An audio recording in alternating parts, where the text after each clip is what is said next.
Did you know you can advertise on podcasts? Don't act like you're not impressed. Find out more at podvertise.com.au. That's podvertise with an s.com.au. Did you know you can advertise on podcasts? Don't act like you're not impressed. Find out more at podvertise.com.au. That's podvertise with an s.com.au. Hey guys, it's James Maclaren. I'm here on the Unlaced podcast with my man, Jakey Barker-Daish.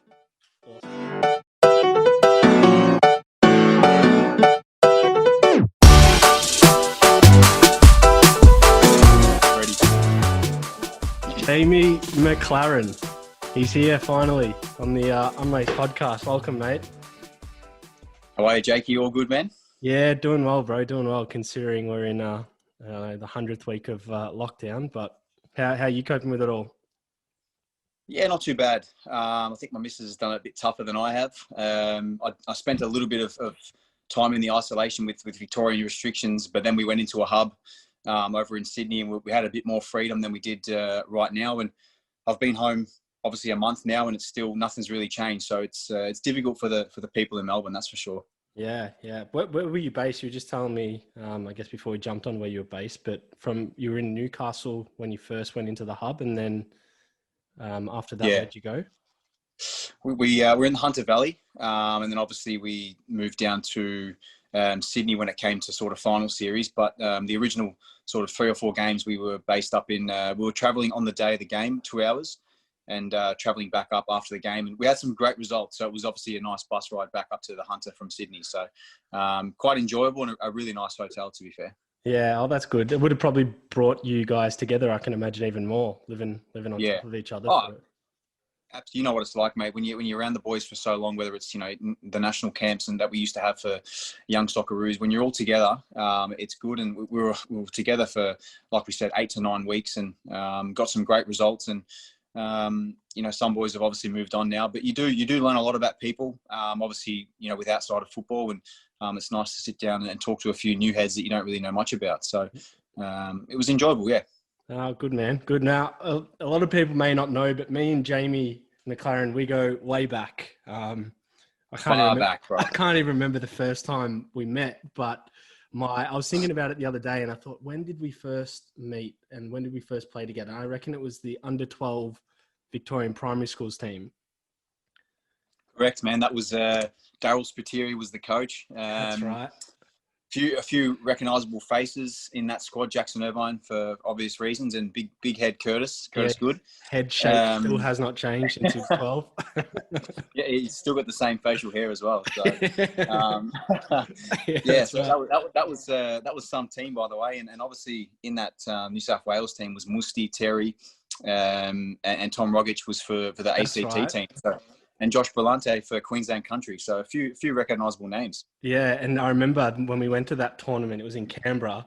They literally put 3 soccer pitches on a footy oval. Do you remember that?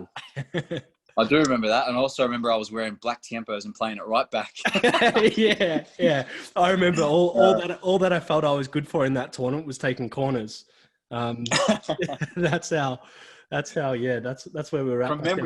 From memory, I'm always good with boots. I think you had the Navy Vapors, was it? You did. I did, sorry. The Vapors, they were the Mercurial Vapors, like the early ones that Ronaldinho was kind of wearing when he was at PSG and Ronaldo made famous. So you got a good memory. Quality, man. No, they were good times, mate. How can you not, we won that tournament. So how can you not forget? We did, yeah. No, mate, there's some, when I look back, they're the memories that make me realise why I played football, I guess, as a kid, why we still love it now, because we had such happy moments back then. But it was just even thinking back to that, it was cutthroat, eh? When you go for the trials and the guy's standing there with a clipboard and fucking just reading out your names, who's cut and who's not. Like, that was ruthless at 12 years of age, huh? It was like picking the team at lunchtime, who's the last man picked, and then all of a sudden there's 20 kids walking home with their mums and dads crying, and there's 20 kids high-fiving each other thinking, and there was probably like 15 different trials we all went through. It was like 5,000 kids. It was enormous. And for me, driving from Sunbury down to Fern Tree Gully, like, mate, that's a trek and a half, like, it wasn't easy for the parents, that's for sure. Like that was the hardest for them, just doing all that travel. And I think actually we took days off school, because that was during school time. Yeah, some of the trials were like tournaments. You'd represent a team, right, yeah. Play for like half a day. It probably would have been harder for you and your family because not only were they taking days off to take you, but they were taking wee man, your brother Donny, to the trials as well. And then one of you would make it, one of you wouldn't, and then they've got the and that was funny because sometimes Dad would say to us, you have to wear either all white or you wear all black because you stand out. Real Madrid, all white, all black. And Donny would wear all white and I would wear all black. And then someone would get picked or not. And they're good days, man. They're really good days when I think about it. Oh, they were awesome. Stress-free days. I'll give you that. This actually was one of my things I wanted to talk about stress-free, how it's probably changed a little bit for you. And even though you're at the top of your game and enjoying your football more than ever, I think I reached out to yours a couple of weeks ago. Probably was maybe 2 weeks from the grand final. I'm like, hey, I'd love to get you on the podcast. We go way back. I'd love to hear how you're doing and have a chat. And you're like, mate, I'll be on in a heartbeat, but not right now because I'm getting bombarded with media. So I just wanted to understand what that's like for you when you're going into, I guess, a serious part of the season. You're getting bombarded with media. How are you in the hub, in isolation? Do you have sort of any ways that you deal with that? It's hard to keep a lid on it, to be fair. And sometimes the expectations of other people, they're putting pressure on, Melbourne City to win it. Is it their time? Are they, people were saying that we've got a soft underbelly, we're the, weakest mentality side when it comes to the big games. We don't show up. And that's not me. So, I take it a bit personally when someone says that, at big games we don't produce. And I was, to be fair, not against the media, but I was a bit pissed off and to say, well, you know what, we'll prove you wrong on the pitch. And I thought we had a fantastic season. We turned it around from, December onwards, and it was difficult to keep the media off our back, but results get you good headlines. And we did that. We got to a final, and obviously the journos couldn't wait to write it the day after that we had a soft underbelly. But look, I thought we were the better team in the final, and Sydney just know how to win games, don't they? So, that's media in a nutshell, mate. When you're hot, you're hot, and when you're not, you're definitely not. Did you feel you guys were written off earlier in the season, and I guess to where you guys got to the final and lost on a dodgy Ryan Buster Grant chest? Yeah.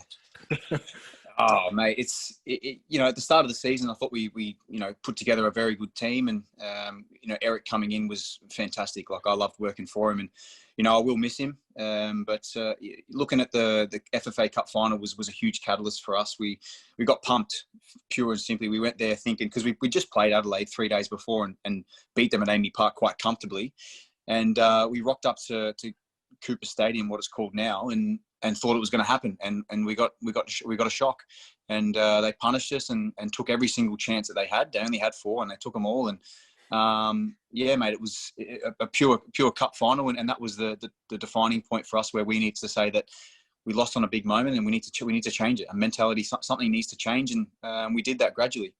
That's awesome. I think seeing where you got to in the season you had, no doubt you're a pivotal part of it, but it does take a strong coach and team mentality to flick the switch and not let moments like that defeat you, but actually turn it around and get progress in your season. It's not easy. It's not. And, when you've got a coach who's coached at the highest level and worked with some of the best players around the world, you immediately respect him. And when he's disappointed, he was actually one of the most respectful managers I've ever played for. Like, he's not like a Neil Lennon that comes in at halftime and throws boots at you. He was calm. He just said, boys, you've got 45 minutes to go, and we need to get back to the way we play and get back to basics, keeping the ball, and that was refreshing to have someone like that in the A-League. And short-lived, obviously a year in charge, and he done a fantastic thing. Congratulations to him, because he won Coach of the Year, and I wasn't surprised. He deserved it, and for what he's done, it's set up PK for to carry on that legacy, because it's going to be tough for PK, but also at the same time it might be quite easy, because PK worked really close with Eric, and the game plan is what it is, and I don't think PK will change all too much. Yeah. So for those that don't know PK, I'm assuming it's Patrick Kisnorbo, who was the assistant, and now he's taken over. Which I guess is that going to be a big change? Do you think? I mean, obviously a different coach and different style, but he was there throughout the whole year. Yeah. Look, he did a lot of work. I'll put it that way. Eric's English wasn't all but great. You could get the simple message across, but in full detail, it was obviously PK addressing the boys, and he's going to step up now and take the reins. And I think he's the right man for the job. He'll step in. He's Melbourne City, Melbourne heart, whatever you want to call it, through and through. And he's a Melbourne boy, so he brings a bit of pride. And you see across the league now, you've got Brebs, who's coaching Victory. You've got Richie Garcia now stepping in at Perth Glory, and obviously Carl Veer at Adelaide. So there's obviously new guys coming into the role, and what better way than to see Aussie coaches getting a role. So awesome. It's nice to see, to be fair. Yeah, no, I agree. And it's funny, right? Because you have the high being in the grand final and then losing it, and it's a sour moment. But as soon as the coach goes and a new coach gets appointed, your mindset's now on next season and how you get better. And I wanted to lead into that because this is a bit of a unique off season for you, because you can't actually get away and let off the steam you probably normally would to kind of prepare. So do you feel you're having a break, a mental break at the moment from the game?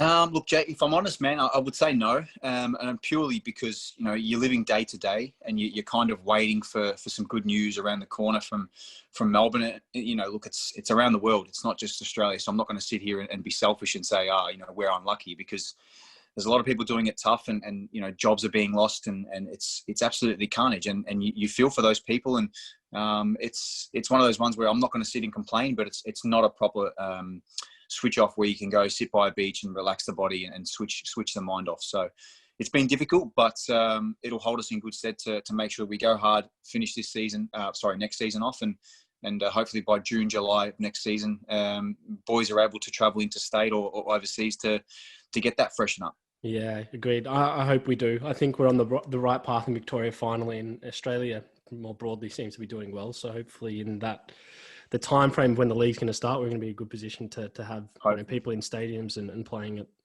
the way we used to.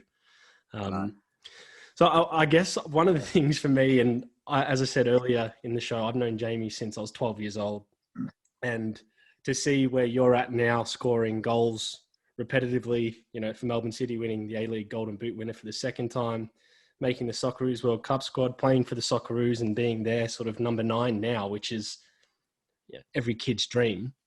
Being with you, I can't say I'm surprised, but I do want to go back to, I guess, where we started, because I've always said if I need a goal, and your old man will like this, but if I need a goal, I'm going to call 3 people. It's going to be Cristiano Ronaldo, Messi, and Jamie Maclaren. Don't put me in. You always would pop up with a goal. It was ridiculous. The thing that used to frustrate me about you, and I used to love it, obviously, on your team, but when I wasn't on your team, you could be having a stinking game and something would come off your shin and you'd win 1-0 and you'd get the plaudits. So I'm thinking, you've got to be kidding me. I'd be sliding on my knees. Rubbing it in with your blonde tips. And oh, fuck, those are the days. Honestly, mate, it's when I think about it, I've just had a knack. My game's been built off instinct. I had to work for it, Jakey. It's as simple as that. I didn't, I was given the basics of the game with my old man, and, it runs in the blood, football, but, I worked hard, man. I worked hard at it, and that's a simple message, but it's the truth. Yeah. Cause I want to go through a couple of what I felt were defining moments from you from afar and see if you felt the same way. Cause, for some of the listeners, Jamie's dad, Donnie Maclaren, was a professional footballer abroad, and also when he came to Australia, played in the old NSL. So it's safe to say Donnie knew his football inside out and had 2 twins in Jamie and Donnie, and they were always going to be footballers and have a football brain. But you played in a team here in Green Gully, which was practically undefeated for about 4 or 5 years. A half of the state team, the Victorian State team, played for Green Gully at one point, which was a tough team to play. But more, I guess, closely to what I wanted to speak about was you made the under-12 state team, which was, a tough thing in itself.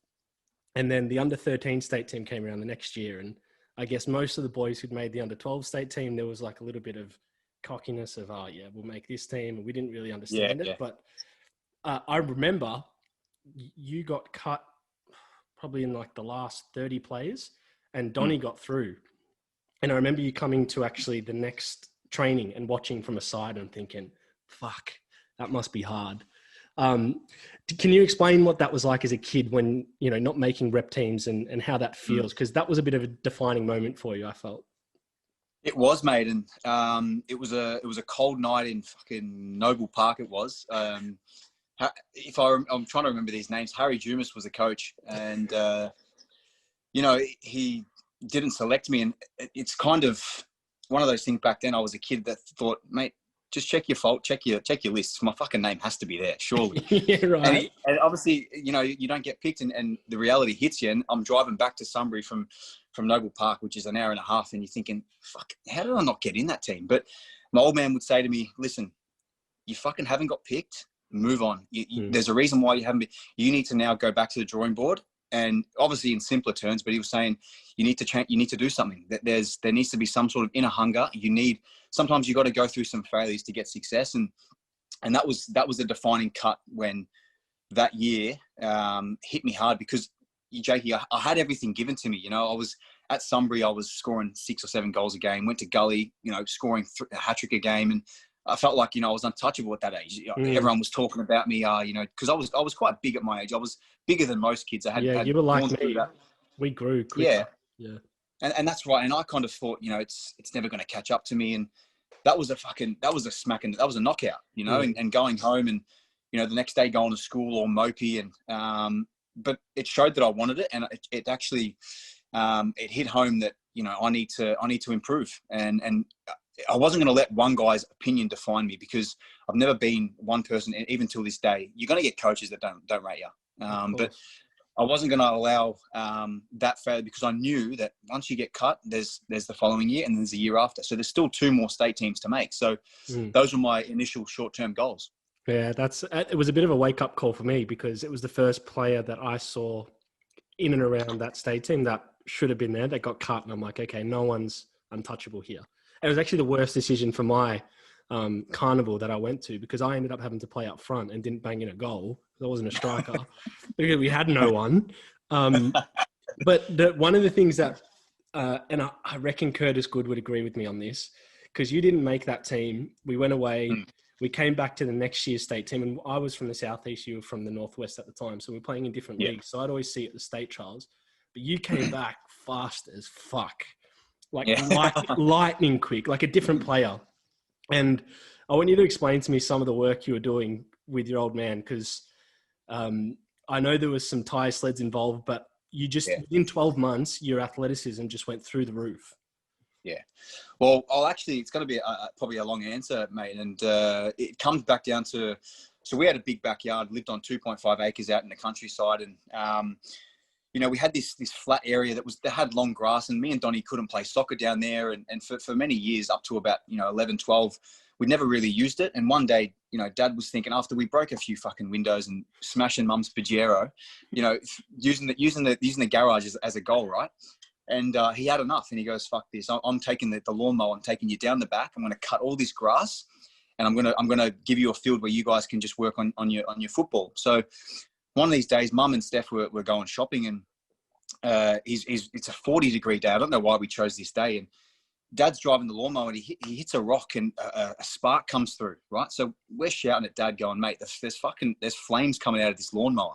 Jesus. Anyways, long story short, the lawnmower ended up blowing up. Dad jumped off, and it felt like a movie, mate. When the things go up fucking 10 meters in the air, and 2.5 acres of house, literally of our backyard, all burnt, right? Fire trucks, the lot. You're kidding.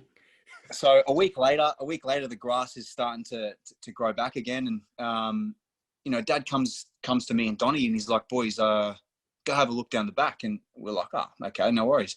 We go down there, and Jakey, there's this, you've seen it, there's this brand spanking white fucking beautiful goal with a box net, by the way. We back then with the old Pro Evolution days, we wanted the box net down the back. So he invested a lot of money in that, and not just that. We went down there and had a look, and he said, boys, this is a full-size goal. You're growing up.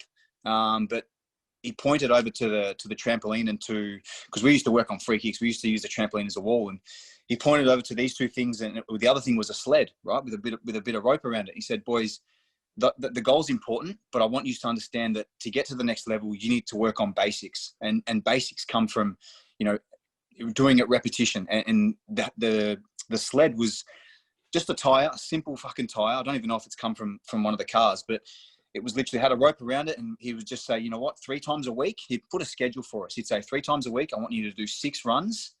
And literally all summer, Jakey, we were down there for hours, mate. And as I was getting week by week, mate, I was adding bricks into this tire, because I felt like I was getting quicker, but I was like, you know what, I want more. And like you said, the following 6 months, within 6 months, I went from being a little boy to almost like a 15-year-old in a 13-year-old, body. Yeah. And it was pure, you could say a bit of puberty and all that, but I had to grow up. And I don't know if my mind played a big part in that, because I really wanted to make these state squads the following year. And you from the outside, it's nice to hear that you said that I came back like a beast, but I felt like that, mate. And I really took the bull by the horns and fucking just kicked on. I don't think people, I got two responses to that, but the first one is, I don't think people, and I hope people can understand, but when we were 12 to 15 playing junior soccer in Victoria, it was the holy grail to make the Victorian state team. Literally, that was do or die. Like, you would go to bed thinking, I need to make that. And when you made it, it was like, you were so buzzing to go to the national tournament, because it was like the biggest thing. It was like playing at the World Cup, playing at the Champions League. Yeah. Back then. That's what you dreamed. Yeah, it was what we dreamed of at that age. Yeah. And so I think it's inspiring to hear how you thought about it so young, because how many players did we see that probably could have made it that didn't, and then the next year they just went missing because they were gutted. And the other aspect is, I think it explains now why you bang in goals for fun, because I have been to the Sunbury residence, and it is so funny when you do go down the back of the hill. There's like a mini football area, and there's the box nets. But I would say maybe a bit bigger, but roughly the circumference of that area was around an 18-yard box, which is why you're so clinical in the box, because there was nothing else to do there. You'd be turning and shooting. Mate, it's so true. And that's another thing, is we worked on all different ranges of finishing, Jakey. And I remember Donnie was crossing balls, and it actually helped that I had a brother who had more ability than I did, where he could just pick a pass wherever he wanted to. So we would work down the back Monday, Tuesday, Wednesday, Thursday, Friday. And then come the Saturday with Green Gully, fuck, mate, Donnie wouldn't even be looking where I am. He just knows where I am. Yeah. You know what I mean? And we kind of had that bond where, and that's what kind of, why Donnie didn't kick on, is because he had a lot of injuries. But had he had kicked on, mate, he'd be winning Johnny Warren medal. He had that about him. He had that Ninkovic about him. He had that Castro where he could just, if you were in trouble, give him the ball, because he'll fucking get you out. And that was something that Donnie made me better. I didn't make him better. He made me better. I think it's funny, right? Because I think we're old enough now to say it. You're probably too competitive at the time, but your old man used to say that Donnie was the more talented one as a kid. He still does, Jakey.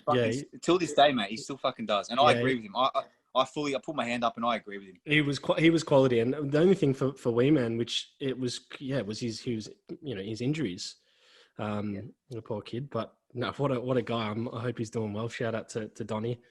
The other aspect, so as we go through these state teams, the under 14 and under 15 state teams, this is where I guess shit started getting a bit more serious, because on the other side of those state teams back then were the Victorian Institute of Sport and the Australian Institute of Sport.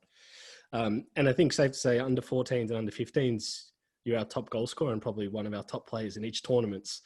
And goalkeeper, by the way, goalkeeper. Remember that's right. Did you save a penalty? I saved Terry Antonis and Corey Gamero's penalty. That's right. Alistair Bray. We won't say how he got himself out of the tournament from. Oh, mate, I've got an answer for you down the podcast. Keep going. Jesus Christ. Anyway, but no, this was the second defining moment I thought for you, and it's not to paint a picture of some of the challenging periods, but I think it's pretty much what I'm trying to highlight here is that where you are right now, it wasn't gifted to you, even though you were talented. Like, you went through some shit. And one of the biggest ones was not making the AIS. From a tournament where you probably played better than most and deserved to get picked, I think only about 10 or 11 players from the tournament that was held in Coffs Harbour at the time made the AIS squad. Can you explain what that was like for you when you saw myself, Curtis and Ersin go, who potentially we didn't have as good of tournaments to you, but we got selected and you didn't? You know what, man? That was hard too. So that was my second probably knockout. I remember Paul Foster, I think his name was, and he sat down with us at Darebin, and I remember him speaking to all of us and saying, boys, you know, when you go to Coffs Harbour, there's going to be scouts there, and obviously the next step from the Vic team is AIS, and you boys are young men, and this is just a brief outline. And he showed us a presentation, and I remember thinking back, going, "Fuck, this would be awesome. AIS, I would love it. I've seen Socceroos kick on, and that was the pathway. That was what you wanted to do, and so for me, I went to Coffs Harbour and scored 3 goals in 3 games, and then got injured. So I was on crutches for the last 2 games and didn't play, and that didn't help. But I still felt as if what I'd done, I still was top scorer for Victoria, and came off, and I didn't think I warranted selection, but you know, I was nowhere near it. Apparently the conversation I had with John Campbell, he said, "Mate, I don't even know if you were on their radar." And that was another thing that kind of stood out to me is, you know, I was buzzing for you guys because it was like, it's a life-changing moment as a young boy leaving, but I was like, fuck, I believe I should be with them, but it is what it is. And then I had a phone call from Ian Greener, and he said, "Look, Jamie, you know, I've obviously heard out the news that you're not going to the AIS, and we are the VIS. Would you be interested?" And that was the next best thing, if you want to call it, and the sort of closest thing to full-time football. And I thought about it, and you know, my dad was like, "You know what, you do need to get out of Green Gully, because scoring a hat-trick every game, and you know, we won the league. We were undefeated that season in under 15s, and it was a case of you needed to step up. And I needed to play with the elite of the Southeast boys and boys from Mornington and Nick Ansell, guys like that, and Luke O'Day, and just to name a few boys that maybe these podcast listeners might hear.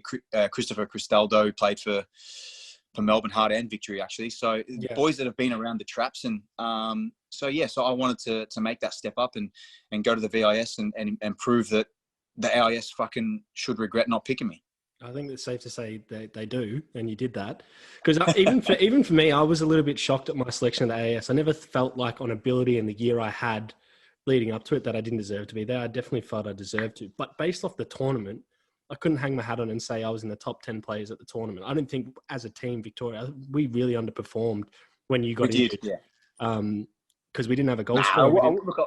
I wouldn't say it just on me, but I think we had such a good team that we were almost that. We thought we were going to win it.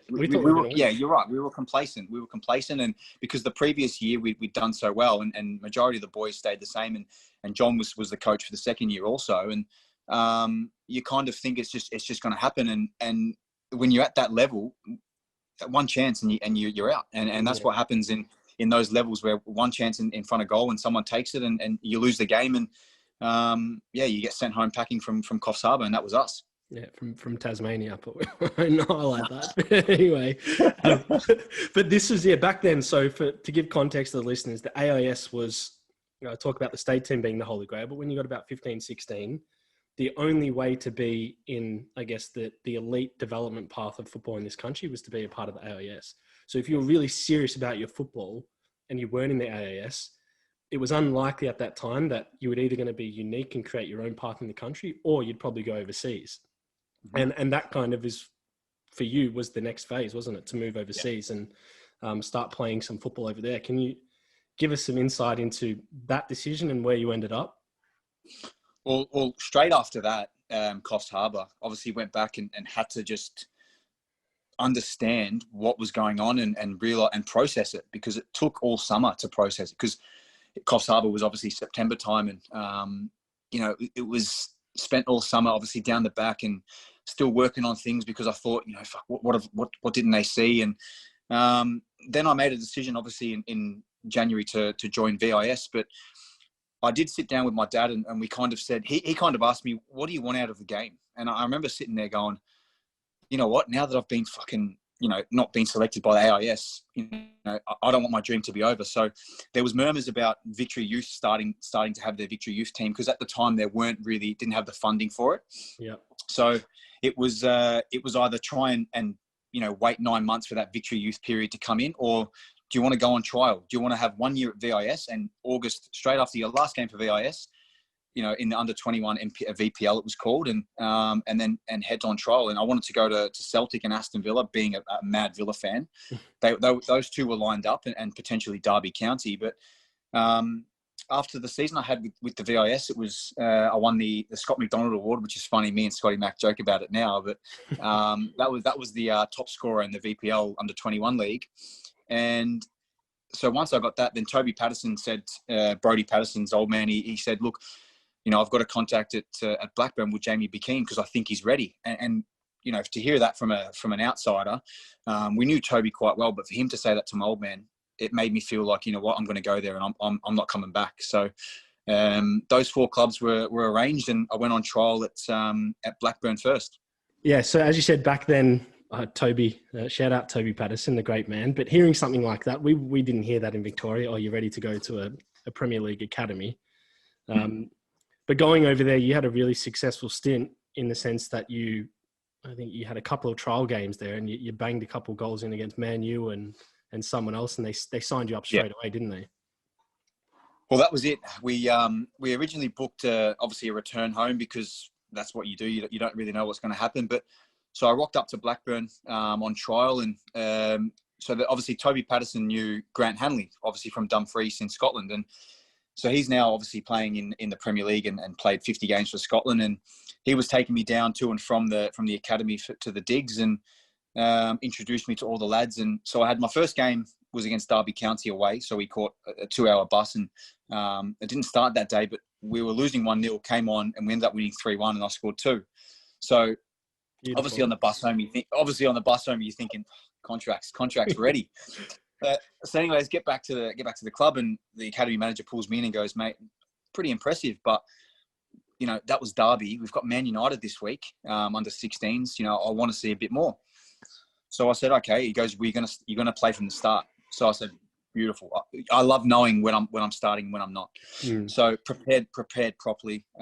Couldn't wait, and went out there and scored a hat-trick. And my mum was watching, and my uncle Ross was watching too. And coming off that pitch, you have that inner gut feeling where you just think, oh, I've done everything I could, and I'm so buzzing. I wasn't even thinking about the contract, but I'm sitting here, a kid from Melbourne, right? I couldn't even get in the AIS, but I'm fucking scoring a hat-trick against Man United's under 16s. And at the time, Man United's first team was flooded with Rooney, Giggs. You could name Vidic, Ferdinand. These were the boys that were playing 11, 12 years ago. Yeah. So for me, it was like I'm playing against their juniors. So I was wrapped, and they pulled me in the office and straight away and sat down with me and my mum, and they said, look, this is a contract. We're gonna offer you something, but we know you've got Villa and Derby and Celtic to come.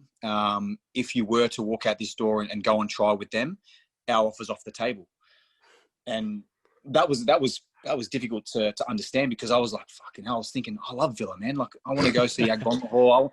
I want to go meet Ashley Young, like I was like, but at that time I called Dad straight away. I said, look, to the academy manager in Phil, and I said, can I please just speak to my dad? Just want to hear it from him. And my dad said, look, in football, you're never guaranteed anything, but right now you've got something guaranteed. So sign it. And it was, it was a YTS moving into a pro, because I was a minor, and couldn't be prouder. And it was a nice feeling to join that academy, because there was some top players made at that time. And Blackburn was sitting 6th or 7th in the Premier League at that time with Sam Allardyce as gaffer. So yeah, because I remember, but it's actually funny, when we used to play PlayStation as a kid, I remember I always used to go Man U or Real Madrid, and you used to always go Villa. And I'm thinking, fuck's he doing?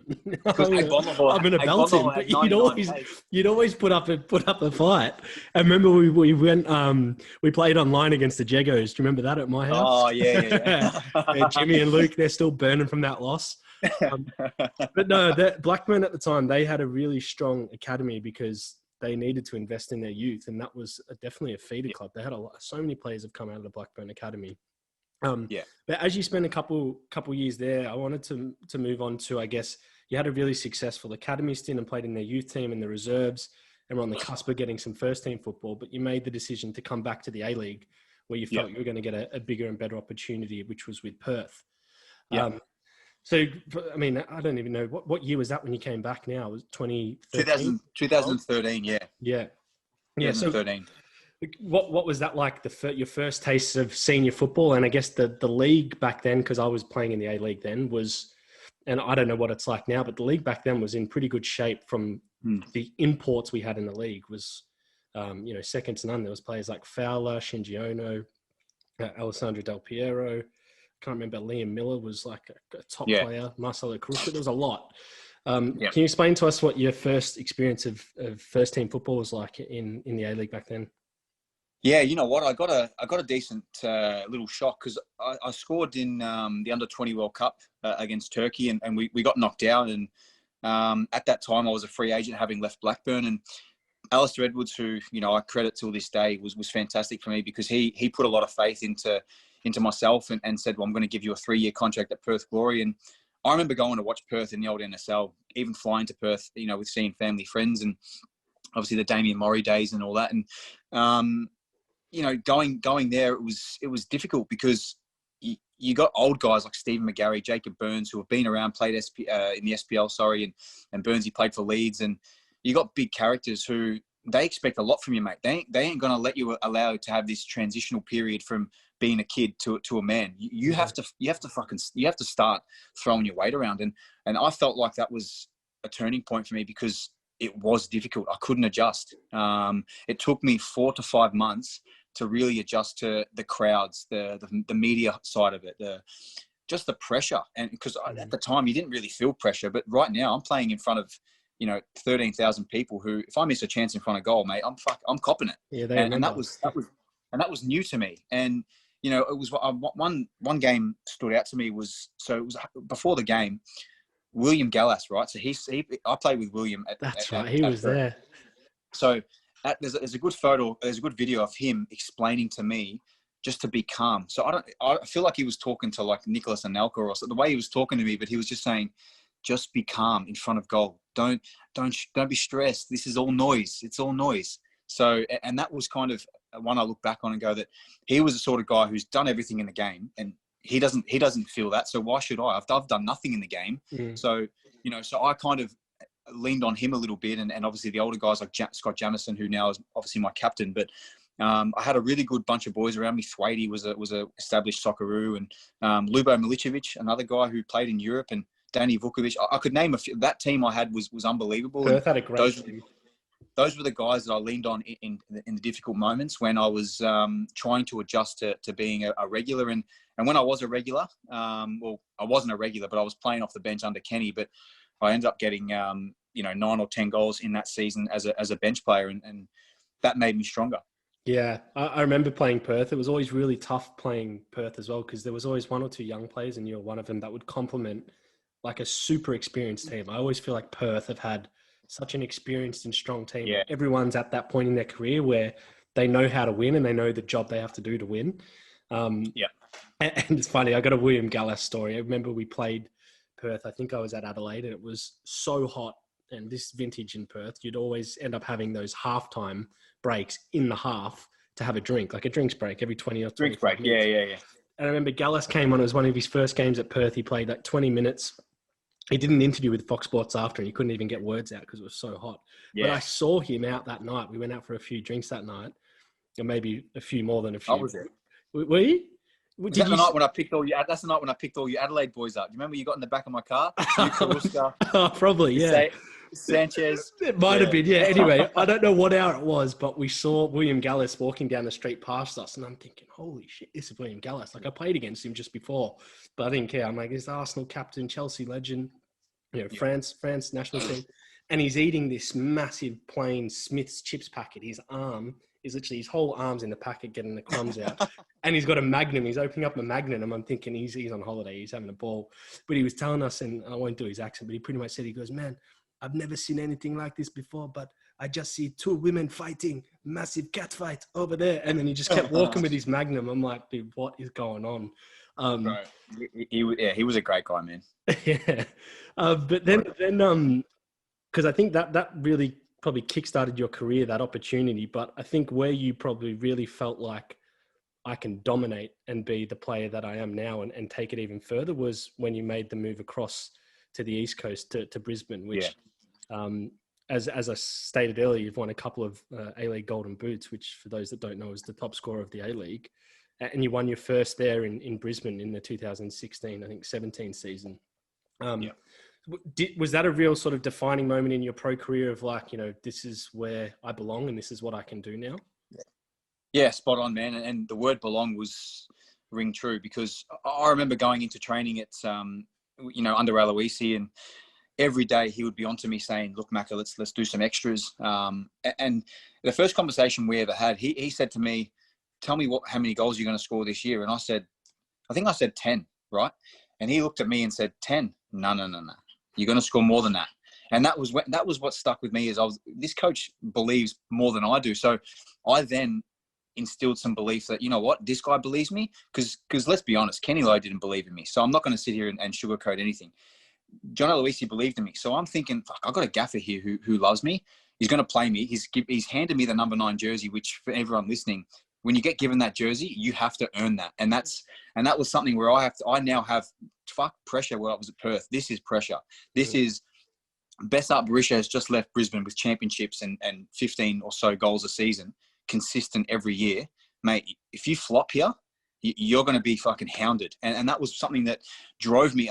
Something inside of me, Jakey, just came out, and I was instantly changed by, my mentality with John and working with him day in, day out. And he tweaked a few things, and he was able to help me get into moments. And day before the game, he gave me free rein. He said, mate, you want 10 minutes or you want half an hour in front of goal? Go for it. So that was huge. How many years did you have under JA up there? Was it a couple of seasons you played at Brisbane? Yeah. 2 seasons? 2 full seasons, yeah. 2 full seasons. And one thing I would credit is the team we had there was phenomenal. We came third twice.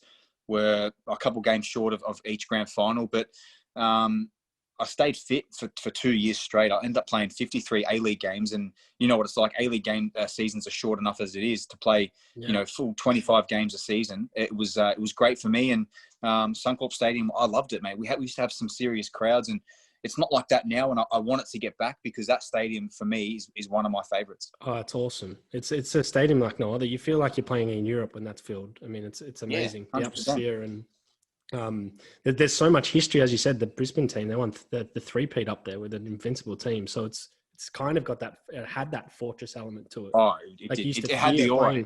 It had the aura for sure.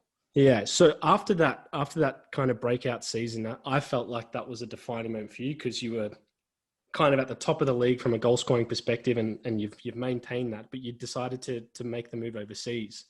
Yeah. So how did that come about? And I guess what was the journey like whilst living over there in another country, playing football at the highest level? You know what? And we probably played with Torsten Frings on PlayStation. So he called me. I was sitting in Crown Casino with Thomas Broish, and Thomas passes the phone to me and says, this is Torsten Frings. And I'm sitting there going, yeah, whatever, man. Fuck, he had a few beers. I'm like, piss off. Like, this is not Torsten Frings. I knew exactly who he was, right? He's the German Frank Lampard, right? And anyways, he ended up speaking to him, and he says, Jamie, I know you're a free agent. We've just been relegated from the Bundesliga, but we're investing so much money. We want to come back up. And I believe you're the sort of player that we could do with. And I was like, sounds good. I said, look, send through the contract. Here's the agent and whatever. And Paddy being my agent. And basically they flew us over straight away, business class, the lot, you name it. This was something new to me. I was like, I just obviously played for the Socceroos. So I was kind of like, this will be a good step for me. Mm. Get there, sign the contract, and was happy with everything. And basically went to the Confederations Cup with Socceroos, and that was quality, seeing Sanchez and guys like that in the flesh. And so I went to Germany quite late, Jakey, a couple of weeks later, pre-season. First friendly I get there, right? You know what it's like when you go into a dressing room and the board's up of the team. Yeah. So he gave me the number 9 jersey, mind you. I'm looking at the board. I'm thinking, fuck, where's my name? No, I'm not there. He goes, yeah, you are. I go, where? I was playing number 8, right? So I'm about to go. Jakey, I'm about to go out, right? And play. That's centre midfield for those that don't know. It's in the middle of the park. I'm about to go, right, to play in a position which my gaffer knows full well, because that was what he used to be, in a pre-season friendly against an Austrian team. And my number 6, who's going to give me the ball all day is Hamid Altintop, who's played for Real Madrid and Bayern Munich. Mate, he kept getting the ball and he kept looking for me, but I was making forward runs. I was fucking... And then at halftime, he said to me, he goes, Jamie, what's wrong? You barely touched the ball. I said, Coach, I'm a fucking striker. I'm lost. I'm literally lost out there. I don't know. And he's like, no, I thought we can get you to play there. I said, mate, well, pre-season's nearly over and the season's, around the corner. I'm a striker, whether you like it or not. I don't know what videos you've been watching, but I ain't a fucking number 8. Oh, no chance. So that was difficult, man. And on top of that, think of the language barrier and, in a different country. I was away from Eva. She was still in Australia sorting some loose ends. And, don't get me wrong, I love Germany. It was fantastic. We lived in Frankfurt. It was fantastic. But the football side of it, the boys were top notch in terms of quality on the pitch. Like Jakey, the ball was zipping fucking phenomenally, And Kevin Grosskreutz, who won the World Cup with Germany, he was in our team as well. So some big names, right? And I'm just thinking, I wish I could play in my position with these guys because I know I would do some damage. But we went 10 games straight. I kept playing as this number 8. 7 games went by. I think I had 1 shot because I was so fucking far away from the goal that it was unbelievable. And Torsten got sacked, mate. And it was unfortunate because I loved the guy, but as a coach, I just felt like he was just frazzled. Like he didn't know how to make certain decisions. And if there's a game, we're 1-0 down in the 80th minute. I'm a striker. Just say, Jamie, can you just push up forward and play 2 up front? But we didn't do that, and that ultimately cost him his job. And he's the coach now of FSV Meppen, which is the 3rd division team in Germany. But he's the way he is, his trajectory could have been a lot different, mate. And the team we had could have got promoted. And once I knew after 7 games playing number 8, Jakey, and it wasn't me, it was time to knock on the door on January transfer window because, the World Cup was 6 months away and I wanted nothing more. That's crazy. I felt like I could have probably given Torsten a call and told him, mate, don't put him at number 8. You'll be wasting your time. Get him up front. But it's quite funny. Your average troll could fucking tell Torsten. I know, mate. People complain enough I don't touch the ball fucking during the game, but they're not saying anything when I'm scoring in the 90th minute. Exactly right. That's the way you like it as well. But it's funny how great players don't always make great coaches. And that's potentially not saying he is, but that's an example that's definitely common in football. So after that period, because that was probably not a disappointing spot, I would say that was a real learning curve for you. Experience. It was, yeah. You know what? Yeah. I wouldn't actually call it disappointing. I would actually call it just an experience. Like I was able to learn a bit of German. I was able to live in Germany, play in a fantastic league. 25,000 fans every week. It was unreal. I was able to work under a guy who's been in a World Cup final. Like these are the things that you play with guys you played in Real Madrid with Zidane and Ronaldo. And this is things that you can't, buy with money. So for me, I'm not going to sit here and regret moving to Germany. No chance. It was just happened to be that the coach wanted to play me in a different position. So I had to swallow it and move on. So I look back and I enjoyed it as much as it was difficult. No doubt it would have been a growth experience. And even players or coaches that have played with top players or in top tournaments like the World Cup or the Champions League, usually when they speak, regardless of what they say, you're going to listen because they've been there and done it. And he probably had that effect as well. But after that period, you went back home. I'm not sure if you went on loan or you got sold to Hibs. But you went to the beautiful city of Edinburgh, which I'm sure your old man was proud of, and back to Scotland and played for Hibernian. Yeah. Which, for those that know Jamie's story, know that he had an electric period, in the green and white. So can you explain for us going back home to Scotland, the native land for your old man? Yeah. So it was actually an interesting period because in Germany you have a winter break.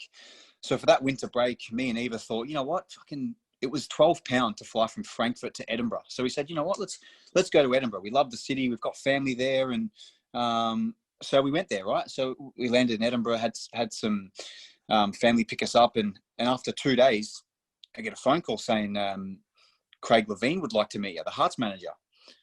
So I'm thinking, well, okay. So I knew Hearts and Hibs were interested before I signed in Germany. So that free agency period, I had quite a bit of interest from Scottish clubs and some British clubs, which was nice. But so anyways, they've found out that you're available because the German media is saying that you want to go on loan. So I ended up having a coffee with Craig Levine in his office, and he's sitting there showing me fucking projector of all my goals in Brisbane and saying, this is what I need. You know, I want big and small. I want you and Cole Lafferty.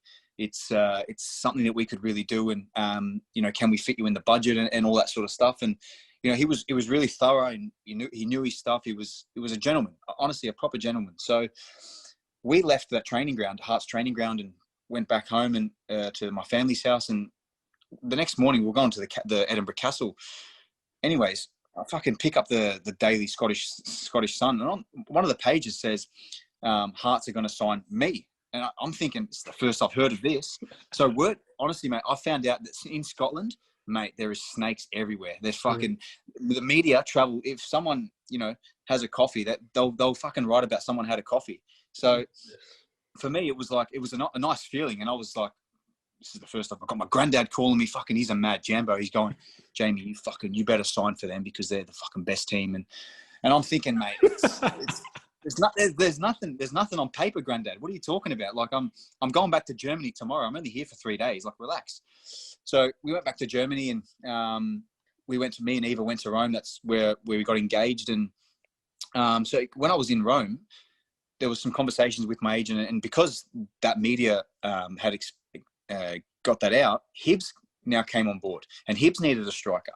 So then I went and met with the Hibs officials, and basically they said, you know, we want someone to play up front with Anthony Stokes. And, you know, I'm thinking, okay, so I've got Cole Lafferty, I've got Anthony Stokes. These two are unbelievable Scottish. Well, they're both obviously Irish in their own right, but they're both done the business in Scotland, and how good to play with these quality players. So the decision was to go to Hibs. Purely, it just felt right, Jakey. They were both on the table, and it honestly just felt right to go to Hibs. And you know, I met up with Lennon and the boys in Portugal on a sort of mid pre-season trip, and from then onwards, mate, it was a great time. And like I said, there's some fantastic boys, and I could rattle on what we did that year, and it was what a time, mate! What a time. Yeah, it's people don't know that the football in Scotland is so big. I mean, it's like the Premier League in England. It's so televised and it's so scrutinised. And the rivalry between Hibs and Hearts in the city of Edinburgh is, you know, it's not something you want to get cut in between. Well, mate, put it this way. I'll give you an example, right? So me and Eva, we went to a pub in George Street, and right in the heart of town. So I've gone to the bartender. Excuse me, can I get a glass of red and a Peroni? He turns around and goes, mate, go fuck yourself. And turned around, right? His other bartender turns around and goes, mate, don't worry about him. He's a mad Hearts fan. Don't take it personally. I said, how the fuck am I going to take that personally? Anyways, the other guy ended up sorting me out. But this guy, that just shows you, from a guy who's actually getting paid to do his job, wouldn't even fucking serve me, let alone the guy who's walking down the street. So it was passionate as, and I loved it. I loved it, mate. Even going to Rangers, I've got videos of, you know, the Rangers fans launching some coins and bottles at me when I scored at Ibrox. That's the shit that I miss, and that's the shit that I love. Yeah, that would really rile you up. I'd say you're the type that would make you want to play more. That's not going to send you the other way. That's going to excite you even further. I've actually got a bit of a Hibs story. I went on trial there probably a year before maybe you went, and I had a really bad experience. I ended up doing my knee there, but I think Alan Stubbs was the coach. But I got a funny story. I don't know. Did you play with Scotty Allen? Was he at Hibs, or had he left by then? Did I ever? Me and him scored we scored in an Edinburgh derby night one night. We won 2-0, and mate, what a player! What a player! Top player, right? There was a guy, Scotty Allen, when I was at Hibs, and there was when I was on trial there, on the back paper, it was like Scotty Allen, the next Scott Brown, or like the future of Scottish football, and all this pressure that Celtics after him, Rangers after him. And I'm thinking, who is this guy? I'm about to go on trial to his club. Went there, and he was just one of those players that he kind of came across like he didn't really give a shit. But on the day and when the moment would happen, he just had magic about him. And I remember he kept calling me Skippy the Kangaroo, but I remember I walked into the change room, and the steam was just coming into the change room. I couldn't see him. What's going on here? And I walk into there's like a bath and shower area. Yeah. And I just see Scotty Allen sitting in the hottest bath, which is surely not recommended by sports scientists. The hottest bath, just smoking a vape. and yeah, it's just covered in smoke. He's going, "All right, Aussie." And I'm thinking, geez, this is the future of Scottish football. But that sums him up probably. Guy. Yeah. What a guy. What a guy. Honestly, mate, he was a player that gave me a lot of goals in that period. And like you said, he was just, he had that aura about him where he just had that swagger. You just fucking give him the ball in the pocket, he'll turn and he'll create something. And it's sort of, it's one of those ones where I always imagine, what would he be like in the A-League? Would he, because I think he would light it up. People would be thinking, he's playing at Hibs. But I think fucking if Martin Boyle came to the A-League, he would light it up as well. So yeah, I agree. People's perception of the Scottish League needs to change, because that league, the top 5 teams are phenomenal, mate.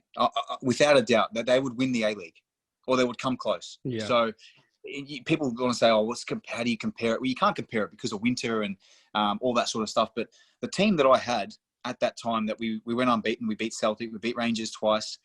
That team would win this A-League, if I was to be honest. Yeah. That starting 11. So that's how good. And you got boy. It comes down to hunger too, Jakey. You know what it's like. They fucking hate losing, mate. Yeah. And almost after games, if you draw away at Aberdeen, you have to apologise to your away fans. Now, I was like, it was new to me, because I was thinking in the A-League, fucking, you'll be taking a selfie with the other guy. But in Scotland, if I thought about taking a selfie with a Hibs fan after getting a draw away at Aberdeen, mate, the guy would fucking want to punch me out. So it was different, but it was also at the same time as these guys. And this is another thing I wanted to touch on, is these guys live for the weekend. Like, fuck Monday to Friday. They don't care about that. If they're working in a factory, or if they're having banter with their mates during the week saying, fucking Hibs are going to beat Hearts this week, they live for that Saturday afternoon. If you can't get in the stadium, you're the unhappiest man in that city. And that's what Australia doesn't have at the moment, is if there's a Melbourne derby, a 30,000 seat stadium, there's probably 22,000 there, but there's still 8,000 people that can get in. Where in Scotland, mate, there's 30,000 full, and there's about 5,000 sitting at the front waiting to fucking celebrate. You know what I mean? And that's and that's what I'm trying to say. That's what I'm trying to say. That's what I miss about rocking up to a stadium on game day. You got fans banging the bus. Like, that doesn't happen here. And it's hard to breed that culture. But if only Australia had it, it would honestly, mate, it would change football in this country forever, and the way people see it. Because another thing I'll touch on, and I'm probably just rambling now, but so I went to school, right, in Sunbury, and all you people know that if you look up in Google, Sunbury's fucking far away from Melbourne, right? So I went to school with these Aussies, right? Me and my brother, we were classed as wog ball, right? They would call us wog boys, right? Mum's half Maltese. So we'd have a ball under our arm, and we'd go to school, and these guys would laugh at us saying, no one plays soccer. It's a shit sport, play AFL and whatnot. And I log onto my Facebook when I'm at the World Cup with the Socceroos about 2 years ago. The same guy that was taking the piss out of me was fucking wearing a Maclaren jersey, sitting in Russia at the World Cup. So I'm thinking, you cheeky fucker, mate. You were taking the piss out of me for 10 years, but now you're sitting in Russia, you're supporting Australian Socceroos.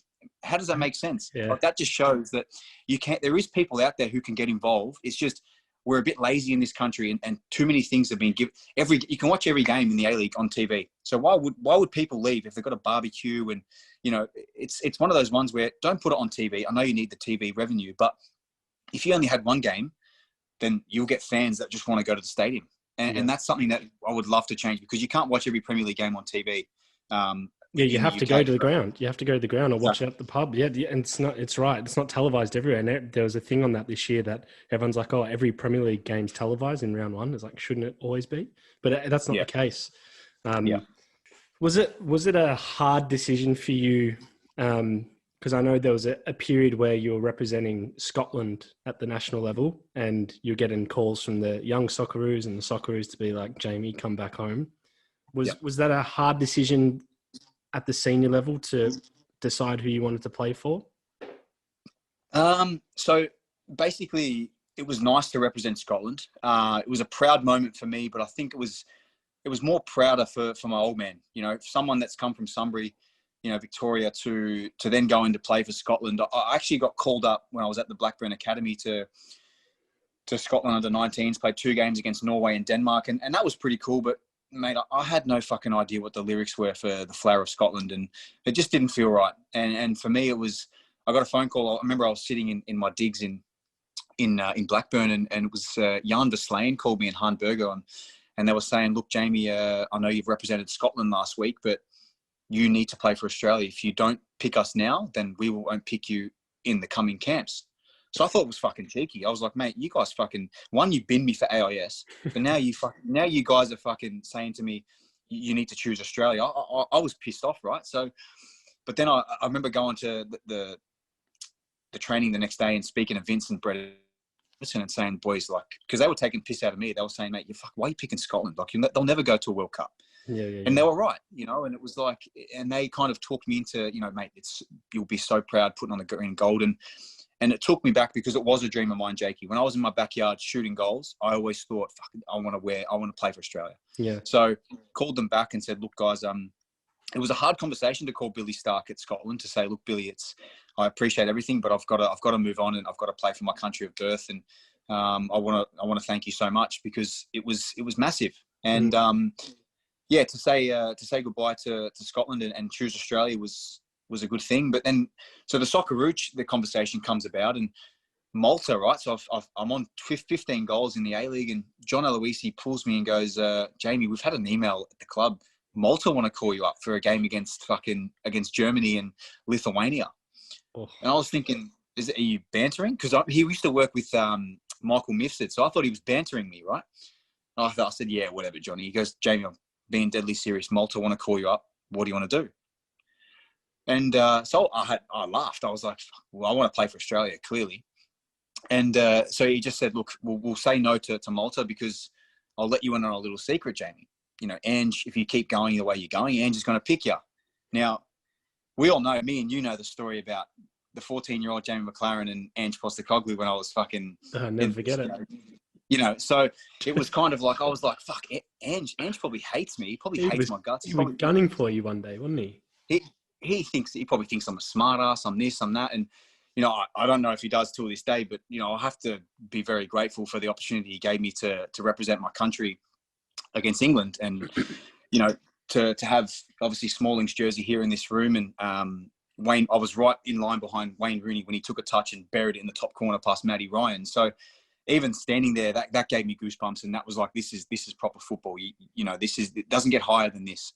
And to have that debut is something that I'll always be eternally grateful to Ange with. And, you know, it does, you always kind of think, does he think the same way? You don't know. But it was definitely an interesting story that's not for this podcast. But if someone wants to ask me privately, then I might open up. But I'll be sure to ask you over our next dinner. That's for sure.